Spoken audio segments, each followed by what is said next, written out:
ಕಳೆದ 2-3 ದಿನಗಳಿಂದ especially social ಮೀಡಿಯಾದಲ್ಲಿ ಒಂದೇ ವಿಚಾರ ಜಾಸ್ತಿ ಸದ್ದು ಮಾಡ್ತಾ ಇದೆ, ಚರ್ಚೆ ಆಗ್ತಾ ಇದೆ.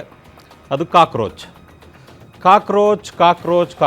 ಎಲ್ಲಿ ನೋಡಿದ್ರು ಕಾಕ್ರೋಚ್ ಶಬ್ದದ್ದೇ ಸದ್ದು. ಕಾಕ್ರೋಚ್ ಅಂದರೆ ಸರಳವಾಗಿ ಜಿರಳೆ. ಸೊ ಏನಪ್ಪ ಇದು ಕಾಕ್ರೋಚ್, ಯಾಕೆ ಸದ್ದಾಗ್ತಾ ಇದೆ? ಕಾಕ್ರೋಚ್ ಜನತಾ ಪಾರ್ಟಿ ಕಳೆದ ಒಂದು 2-3 ದಿನಗಳಿಂದ talk of the town, talk of the nation ಆಗಿಬಿಟ್ಟಿದೆ. ಒಂದು ರೀತಿ ವ್ಯವಸ್ಥೆ ವಿರುದ್ಧನೋ ಅಥವಾ ಸೋಷಿಯಲ್ ಮೀಡಿಯಾದಲ್ಲಿ ಹೆಸರು ಮಾಡಬೇಕು ಅಂತನೋ ಅಭಿಜಿತ್ ದೀಪ್ಕೆ ಅನ್ನೋ ಒಂದು ಯುವಕ ಈ ಒಂದು ಕಾಕ್ರೋಚ್ ಜನತಾ ಪಾರ್ಟಿ ಅನ್ನೋ ಒಂದು ಕ್ಯಾಂಪೇನನ್ನು ಶುರು ಮಾಡಿದ್ರು. ಒಂದು ಸಣ್ಣ ಮಟ್ಟದಲ್ಲಿ ಶುರುವಾಗಿದ್ದು ಬಹುಶಃ ಯಾರೂ ನಿರೀಕ್ಷೆ ಮಾಡಿರಲಿಲ್ಲ ಅಂದ್ಕೊತೀವಿ. ದೊಡ್ಡ ಮಟ್ಟದಲ್ಲಿ ಇವತ್ತು ಚರ್ಚೆ ಆಗ್ತಾ ಇದೆ. ಎಸ್ಪೆಷಲಿ ಸೋಷಿಯಲ್ ಮೀಡಿಯಾದಲ್ಲಿ ಈ ಬಗ್ಗೆ ಜಾಸ್ತಿ ಚರ್ಚೆ ಆಗ್ತಾ ಇದೆ. ಅದು ವ್ಯವಸ್ಥೆ ವಿರುದ್ಧನ ಅಥವಾ BJP ವಿರುದ್ಧನ ಅಥವಾ ಕಾಂಗ್ರೆಸ್ ವಿರುದ್ಧನ ಅಥವಾ ಈಗಿರ್ತಕ್ಕಂಥ ಎಲ್ಲ ಪಕ್ಷಗಳ ವಿರುದ್ಧನ, ಡೋಂಟ್ ನೋ. ಯಾಕಂದರೆ ಸೋಷಿಯಲ್ ಮೀಡಿಯಾದಲ್ಲಿ ಇವರ ಫಾಲೋವರ್ಸ್ ಯಾರು ಅನ್ನೋದ್ರ ಬಗ್ಗೆ ಸ್ಪಷ್ಟ ನಿಲುವಿಲ್ಲ. ಅದಾದರೂ ಕೂಡ ಕೆಲವೊಂದಿಷ್ಟು ಹೇಳಿಕೆಗಳು ಮುಖಾಂತರ ಕಲರ್ಫುಲ್ಲಾಗಿ ವಿಡಿಯೋಗಳನ್ನು ಮಾಡಿ ಸೋಷಿಯಲ್ ಮೀಡಿಯಾದಲ್ಲಿ ವೈರಲ್ ಮಾಡ್ತಾ ಇದ್ದಾರೆ. ಸೊ ನಾವು ನಿರುದ್ಯೋಗದ ವಿರುದ್ಧ ಹೋರಾಟ ಮಾಡ್ತಾ ಇದ್ದೀವಿ, ಭ್ರಷ್ಟಾಚಾರದ ವಿರುದ್ಧ ನಮ್ಮ ಹೋರಾಟ ಇದೆ, ಅವ್ರದ್ದೇ ಅಂತ ಕೆಲವೊಂದಿಷ್ಟು ಮ್ಯಾನಿಫೆಸ್ಟೋನ ರಿಲೀಸ್ ಮಾಡ್ತಾ ಇದ್ದಾರೆ. ಉದ್ಯೋಗ ಬೇಕು ನಮಗೆ, ದೇಶಾದ್ಯಂತ ನಿರುದ್ಯೋಗ ತಾಂಡವ ಆಡ್ತಾ ಇದೆ, ಭ್ರಷ್ಟಾಚಾರ ಜಾಸ್ತಿ ಆಗ್ತಾ ಇದೆ, ನೀಟ್ ಪರೀಕ್ಷೆ ಏನಾಯಿತು ಅನ್ನೋದು ಇಡೀ ದೇಶಕ್ಕೆ ಗೊತ್ತಾಗ್ತಾ ಇದೆ. ಯುವಜನತೆ ಬೇಸರವನ್ನು ವ್ಯಕ್ತಪಡಿಸ್ತಾ ಇದ್ದಾರೆ, ಆಕ್ರೋಶವನ್ನು ವ್ಯಕ್ತಪಡಿಸ್ತಾ ಇದ್ದಾರೆ. ಇದರ ವಿರುದ್ಧ ಹೋರಾಟ ಮಾಡಿದ್ರೆ ನಮ್ಮನ್ನು ದೇಶದ್ರೋಹಿಗಳು ಅಂತಾರೆ. ನಿರುದ್ಯೋಗಿಗಳು ಈ ದೇಶಕ್ಕೆ ಅಂಟಿಕೊಂಡಂತಹ ಕಾಕ್ರೋಚ್ಗಳು, ಜಿರಳೆಗಳು ಅಂತ ಪ್ರಶ್ನೆ ಮಾಡ್ತಾರೆ. ಸೊ ಏನಾಗ್ತಿದೆ ಹಾಗಾದರೆ? ಇಡೀ ದೇಶದ ಯುವಜನತೆ ಇದರ ವಿರುದ್ಧ ಮಾತನಾಡೋದೇ ತಪ್ಪಾ? ಎಲ್ಲರೂ ಒಟ್ಟಾಗಬೇಕು. ಸೊ ಒಂದು ಹೋರಾಟವನ್ನು ಏನು ಶುರು ಮಾಡಿದ್ರು ದೀಪಕ್. ಒಂದು ಸಣ್ಣದಾಗಿ ಇದಕ್ಕೆ ಕಾರಣ ಏನಪ್ಪ ಅಂದರೆ, ಒಂದು ನಮ್ಮ ಸುಪ್ರೀಂ ಕೋರ್ಟ್ನ ಮುಖ್ಯ ನ್ಯಾಯಮೂರ್ತಿಗಳು ಹೇಳಿದ್ದಾರೆ ಅನ್ನೋ ಒಂದು ಮಾತು. ಏನಂತ ಹೇಳಿದರು ಅನ್ನೋ ವಿಚಾರವಾಗಿ ನಾವು ಗಮನಿಸೋದಾದರೆ, ಯಾವುದೋ ಒಂದು ಪ್ರಕರಣದ ವಿಚಾರದಲ್ಲಿ ಕೆಲ ಯುವಕರು, ನಿರುದ್ಯೋಗಿಗಳು ಸಾಮಾಜಿಕ ಮಾಧ್ಯಮ ಬಳಸ್ಕೊಂಡು ಆ್ಯಕ್ಟಿವಿಸ್ಟ್ಗಳಾಗಿ ವ್ಯವಸ್ಥೆಯನ್ನು ದುರುಪಯೋಗ ಪಡ್ಕೊಂಡು ಒಂದು ರೀತಿ ಕಾಕ್ರೋಚ್ಗಳ ಥರ ಆಗಿದ್ದಾರೆ ದೇಶದ ವ್ಯವಸ್ಥೆಗೆ ಅನ್ನೋ ಒಂದು ಹೇಳಿಕೆಯನ್ನು ಕೊಟ್ಟಿದ್ದರು ಅನ್ನೋ ಒಂದು ವರದಿ ಸಾಕಷ್ಟು ದೊಡ್ಡ ಮಟ್ಟದಲ್ಲಿ ವೈರಲ್ ಆಯಿತು. ಸೊ ಇದನ್ನು ಇಟ್ಕೊಂಡು ಅಭಿಜಿತ್ ಒಂದು ಸ್ಟೇಟ್ಮೆಂಟನ್ನು ಮಾಡಿದ್ರು. What if all the cockroaches come together ಅಂತ.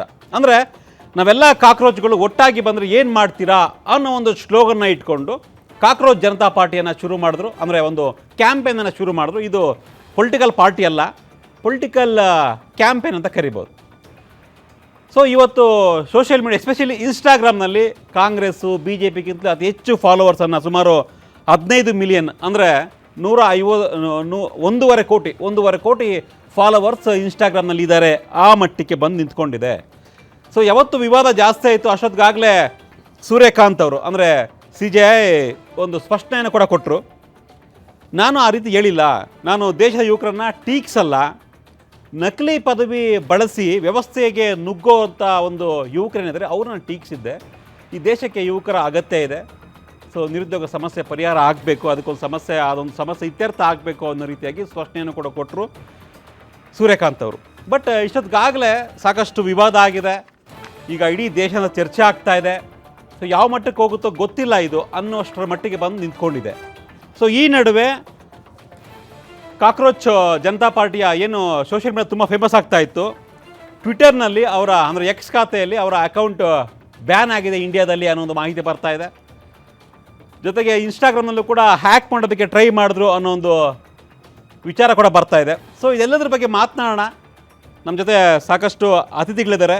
ಕಾಂಗ್ರೆಸ್ಸಿಂದ, BJPಯಿಂದ, JDSಯಿಂದ, ಆಮ್ ಆದ್ಮಿ ಪಕ್ಷದಿಂದ, KRS ಪಕ್ಷದಿಂದ ಕೂಡ ಗೆಸ್ಟ್ಗಳು ಜಾಯ್ನ್ ಆಗ್ತಾ ಇದ್ದಾರೆ. ಸೊ ಇದ್ರ ಬಗ್ಗೆ ಡೀಪಾಗಿ ಡಿಸ್ಕಸ್ ಮಾಡೋಣ. ಯಾಕೆ ಈ ಒಂದು ಕಾಕ್ರೋಚ್ ಚರ್ಚೆ ಆಯಿತು, ಕಾಕ್ರೋಚ್ ಜನತಾ ಪಾರ್ಟಿ ಉಟ್ಕೊಳ್ತು, ಸೋಷಿಯಲ್ ಕ್ಯಾಂಪೇನ್ ಯಾಕೆ, ಯಾವುದಕ್ಕೆ ಸಾಕ್ತಾ ಇದೆ, ಕಾಂಗ್ರೆಸ್ ಸಪೋರ್ಟ್ ಮಾಡ್ತಾ ಇದೆಯಾ ಅಥವಾ AAPಯ ಮತ್ತೊಂದು ಮುಖವಾಡನ BJP ವಿರುದ್ಧ ಟೂಲ್ ಕಿಟ್ಟ, ಇದೆಲ್ಲದರ ಬಗ್ಗೆ ಮಾತನಾಡೋಣ. ಸೊ ಇದೇ ಇವತ್ತಿನ ವಿಶೇಷ ಕಾಕ್ರೋಚ್ ಕ್ರಾಂತಿ.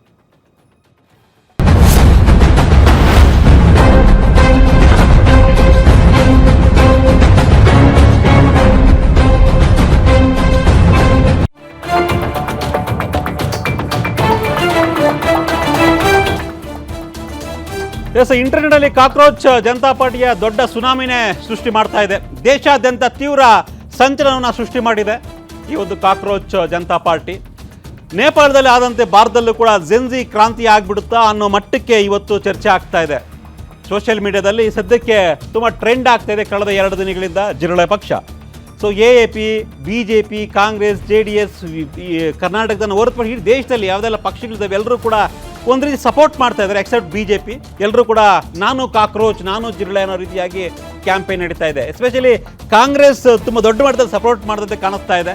ಸೊ ಅಭಿಜಿತ್ ಅನ್ನೋರು ಈ ಒಂದು ಪಕ್ಷದ ಕ್ಯಾಂಪೇನನ್ನು ಶುರು ಮಾಡಿದ್ರು. ಸೊ ಸೋಮಾರಿಗಳು ಮತ್ತು ನಿರುದ್ಯೋಗದ ಪರವಾಗಿ ನಿರುದ್ಯೋಗಿ ಯುವಕರು ಈ ಒಂದು ಪಕ್ಷಕ್ಕೆ ಸೇರ್ಪಡೆ ಆಗ್ಬೋದು ಕ್ಯಾಂಪೇನ್ಗೆ.